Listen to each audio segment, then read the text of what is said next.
Bapak, Ibu, saudara-saudari dalam Kristus Tuhan, kita akan mendengarkan firman Tuhan. Namun sebelumnya, mari kita persiapkan seluruh kehidupan kita.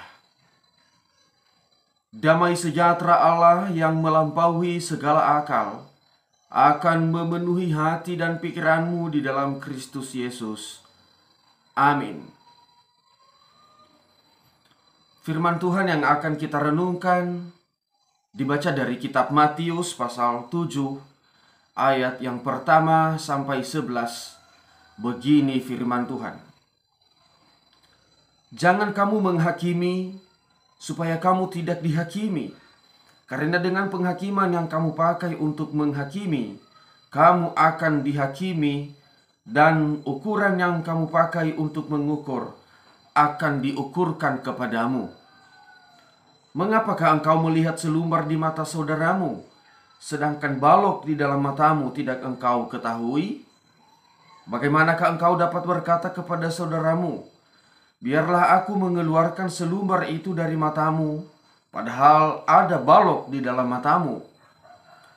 Hai orang munafik, keluarkanlah dahulu balok dari matamu, maka engkau akan melihat dengan jelas untuk mengeluarkan selumbar itu dari mata saudaramu.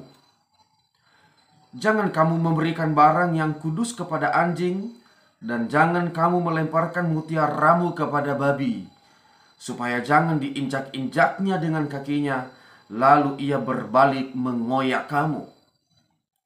Mintalah, maka akan diberikan kepadamu. Carilah, maka kamu akan mendapat. Ketoklah, maka pintu akan dibukakan bagimu.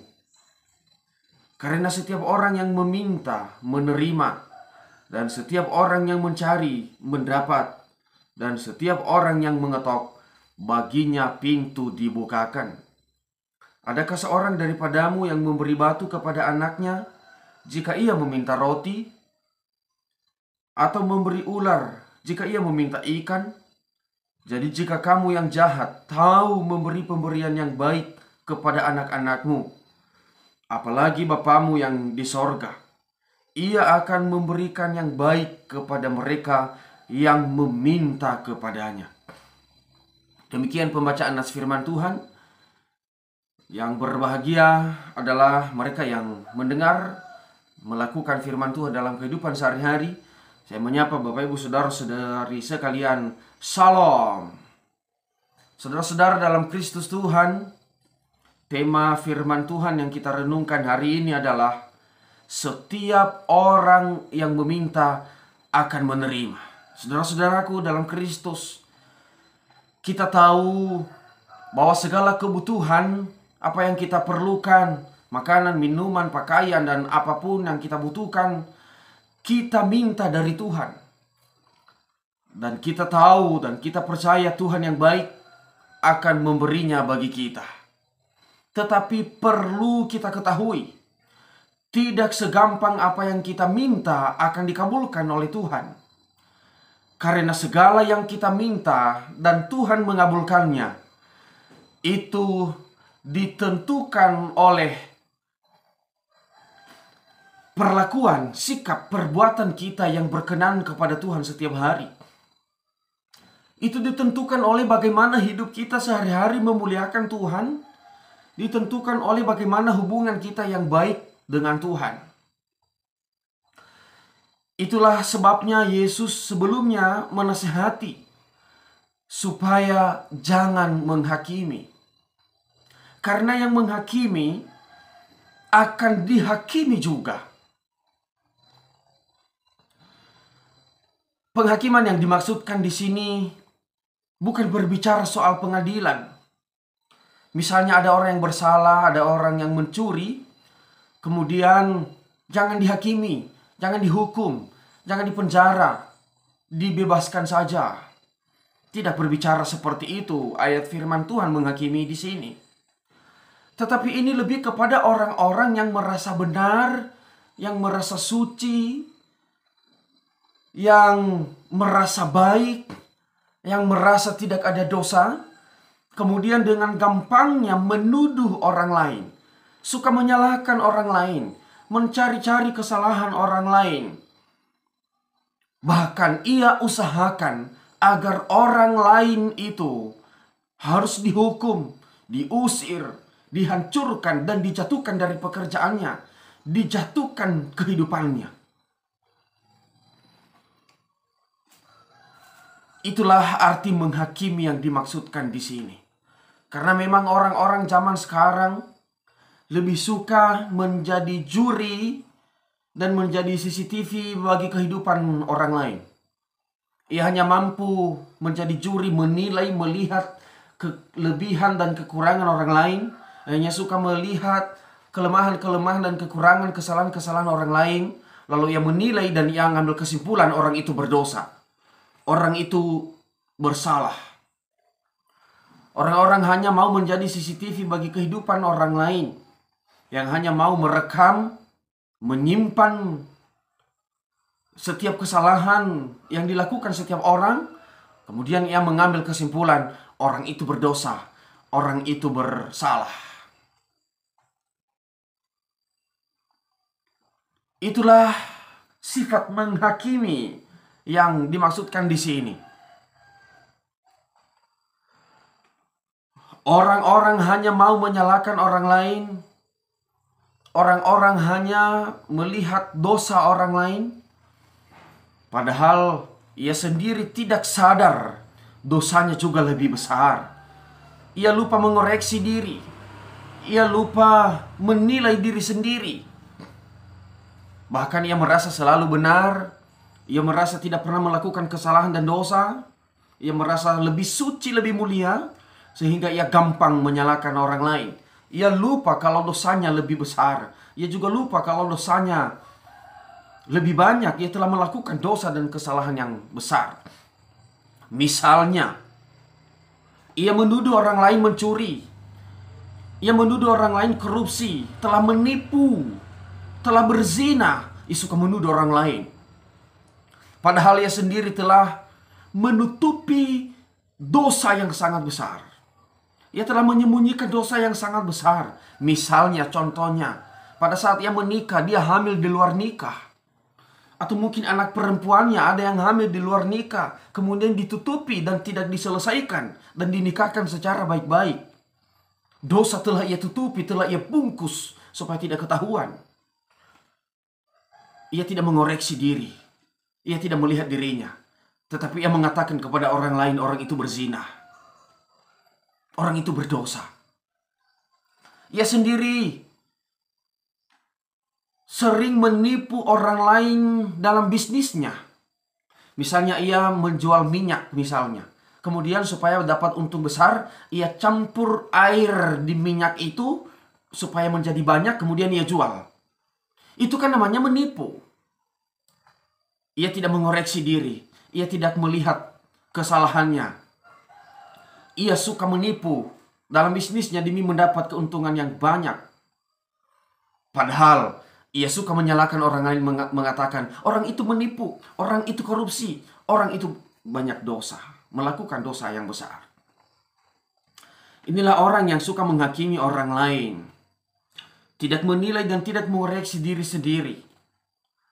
Hanya melihat selumbar di mata sesamanya. Tetapi ia tidak mengetahui, tidak melihat balok yang ada di dalam matanya. Saudara-saudaraku, memang hobi orang di dunia ini suka menyalahkan orang lain. Menunjuk orang lain, dia salah, dia berdosa, dia menipu, dan segala macam. Saudara-saudaraku, jika engkau menunjuk orang lain, kamu yang salah, kamu yang berdosa, kamu yang melakukan kesalahan banyak, saya mau kasih tahu. Jari yang nunjuk orang lain itu cuma satu. Tetapi masih ada 3 jari yang menunjuk berbalik kepada dirimu sendiri. Ada 1 jari tetapi 3 jari yang menunjuk dirimu sendiri. Artinya saudara-saudaraku, pada saat gampangnya engkau menunjuk orang lain salah, bisa saja dosa orang yang engkau tunjuk itu cuma sedikit atau cuma 1. Tetapi dosamu yang lebih banyak, dosamu yang lebih besar. Oleh sebab itu saudara-saudaraku, jangan menghakimi. Koreksi, nilai diri terlebih dahulu. Keluarkan dulu balok dalam matamu itu. Sucikan dulu hidupmu. Baru engkau bisa melihat selumbar di mata saudaramu. Jangan suka menghakimi orang lain banyak dosa, sedangkan engkau sendiri telah menutupi dosa yang sangat besar. Dan ini sangat bahaya, saudara-saudaraku. Ini sangat membahayakan kehidupan manusia. Karena kenapa?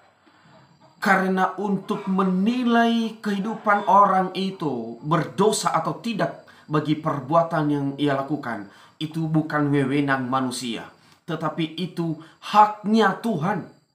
Jadi jika engkau mengambil haknya Tuhan, engkau mengambil kesimpulan bahwa orang lain itu berdosa dan bersalah, itu artinya engkau telah mengambil haknya Tuhan. Dan saya mau katakan engkau berdosa. Sehingga nanti penghakiman yang engkau pakai untuk menghakimi orang lain, engkau dihakimi juga. Ukuran yang engkau pakai untuk mengukur orang lain, engkau diukur juga. Dipakaikan juga kepadamu untuk mengukur hidupmu juga. Itu tadi yang dikatakan oleh firman Tuhan. Saudara-saudaraku, jangan menghakimi.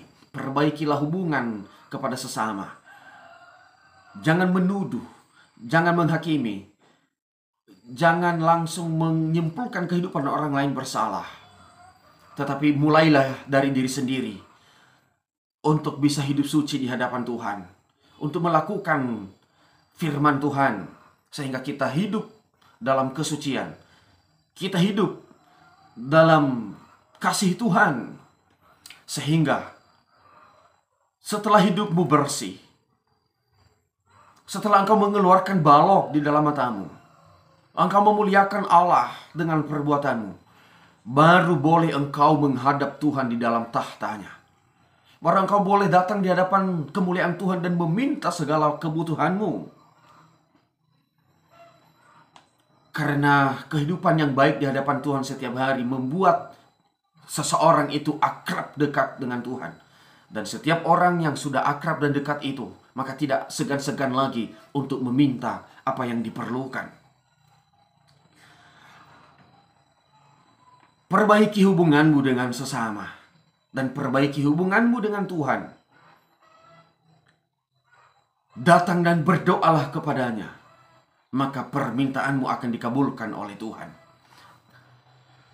Hidupmu yang baik, hidupmu yang memuliakan Tuhan, kehidupanmu yang suci, yang dekat akrab dengan Tuhan itu, jangan sia-siakan. Jangan lagi engkau mencampuri hidupmu dengan hal-hal yang buruk. Jangan lagi engkau melemparkan yang baik itu kepada anjing, melemparkan yang baik itu kepada babi. Karena bagaimanapun engkau melemparkan yang baik kepada anjing dan babi, ia tidak memerlukan itu. Ia bahkan menginjak-injaknya, bahkan ia berbalik mengoyakkan kamu. Artinya, saudara-saudaraku, firman Tuhan ini, hal yang kudus dan yang berharga itu, hidup kita yang telah ditebus oleh Tuhan, yang telah berharga di mata Tuhan, yang telah dibayar oleh darahnya. Jangan lagi bawa kepada hal-hal yang buruk. Jangan lagi bawa kepada hal-hal yang tidak sesuai, yang akan mengotori kehidupanmu. Setelah hidupmu bersih, setelah hidupmu mulia, setelah hidupmu engkau jaga pada firman Tuhan, engkau jaga pada yang disukai oleh Tuhan. Sekali lagi saya mau katakan, engkau baru boleh datang di hadapan Tuhan, menghampiri kemuliaan dan tahtanya yang indah dan suci itu, untuk meminta segala keperluanmu. Kepada Tuhan itu juga perlu aktif. Ada usaha dan inisiatif dari kita untuk datang kepada Tuhan. Makanya ia katakan, mintalah, carilah, ketoklah. Berarti harus ada inisiatif, aktif dari manusia. Istilah yang sering kita istilahkan dalam hidup sehari-hari, jangan menunggu bola, tetapi kejar dan jemputlah bola. Maka rezeki akan melimpah bagimu. Jangan menunggu berkat. Jangan menanti-menanti saja, tetapi aktiflah, bekerjalah, carilah.